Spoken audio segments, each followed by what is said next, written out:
Sebenarnya simple ya. Kalau saya tuh, aku tuh nggak pengen jadi orang Kristen musiman.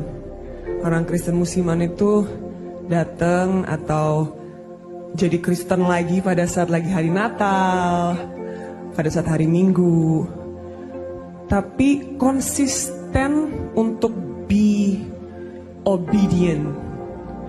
Kalau buat saya, Tuhan Yesus sudah mati di kayu salib buat menebus dosa-dosanya. Itu unbelievably beautiful, unconditional love yang begitu luar biasa. Dan kadang-kadang anak-anaknya belum tentu being grateful, ya kan? Kita suka bandel, kita suka nggak apa-apa lah Tuhan kalau gini aja, atau compromise.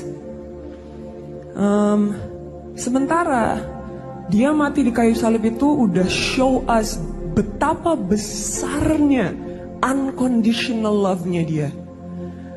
Dan yang dia minta apa sih? Dia nggak minta kita untuk kasih dia uang, kasih dia, dia cuma pengen kita obedient, taat, patuh. Dan yang kadang yang perlu diingat dan yang selalu saya remind ke diri saya, Tuhan itu gak pengen manusia yang get even.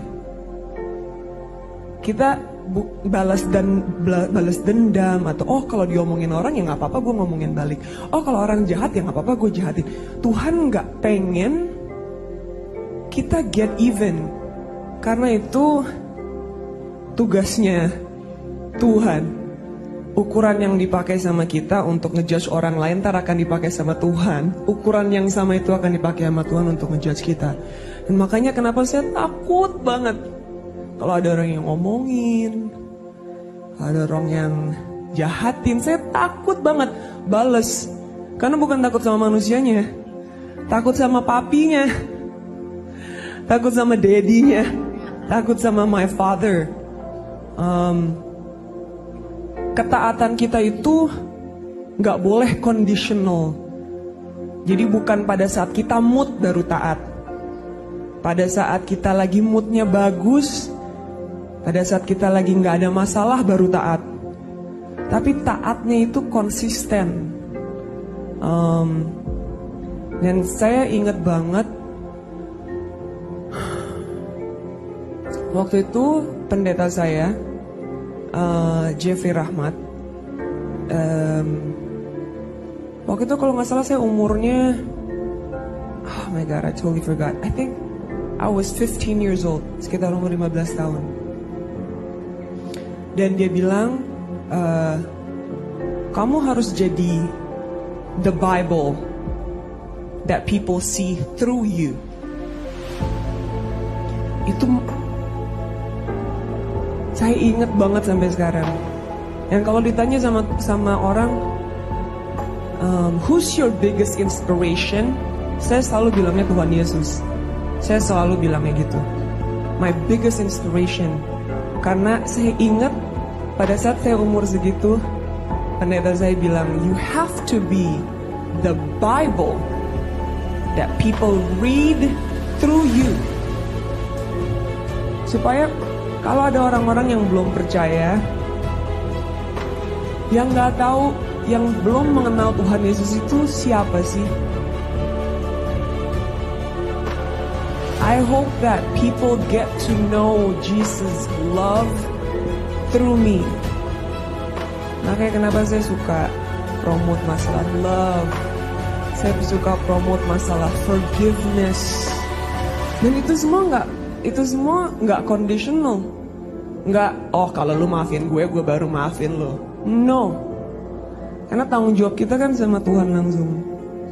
Dan percaya atau enggak, semakin fokus saya gimana caranya nyenengin Tuhan, everything around me itu ditambahkan luar biasa. It's so amazing. Dan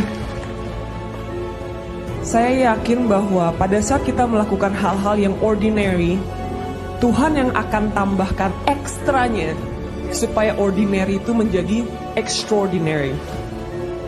Tapi kita juga nggak boleh diem-diem doang. Gimana caranya Tuhan bisa kasih ekstranya kalau kita nggak ngelakuin ordinary-nya, action-nya? Tuhan gimana caranya bisa taruh ekstranya ke dalam ordinary kita? So, itu makanya harus di balance. Jadi kita melakukan apa yang Tuhan udah bilang sama kita harus lakukan. Berdoa, berserah, dan percaya. There are so many things that happen in my life ya guys, yang kayaknya, aduh kok bisa ya? Kayak he's the best manager I've ever had. Bisa aja gitu jalannya dibukain. Kalau ada jalan yang ditutup, saya yakin bahwa jalan itu memang harus ditutup dan saya nggak boleh ke sana. And it makes me feel so loved. Hatinya tuh penuh. Walaupun ada orang yang ini itu, tapi hatinya penuh. Cause you let go of that anger, you let go of that bitterness. Dan saya nggak perfect ya, Street. I'm so far from perfect. Tapi Tuhan tahu bahwa di dalam hati saya, callingan saya yang terbesar di dunia ini adalah bagaimana caranya saya bisa punya platform di mana orang bisa lihat bahwa hidupnya Agnes itu diberkatin sama Tuhan Yesus. Dan yang luar biasa, Trit, Tuhan itu saking pemaafnya, dia gak pernah buka aib kita. Dia terus kasih unconditional love. And dia gak pernah give up on me. Kebayang gak kalau tiba-tiba Tuhan ya, batas kesabarannya tuh kayak manusia. Aduh udahlah, ini manusia nih pada gak bener semua, udah give up aja. Kebayang gak? Gimana?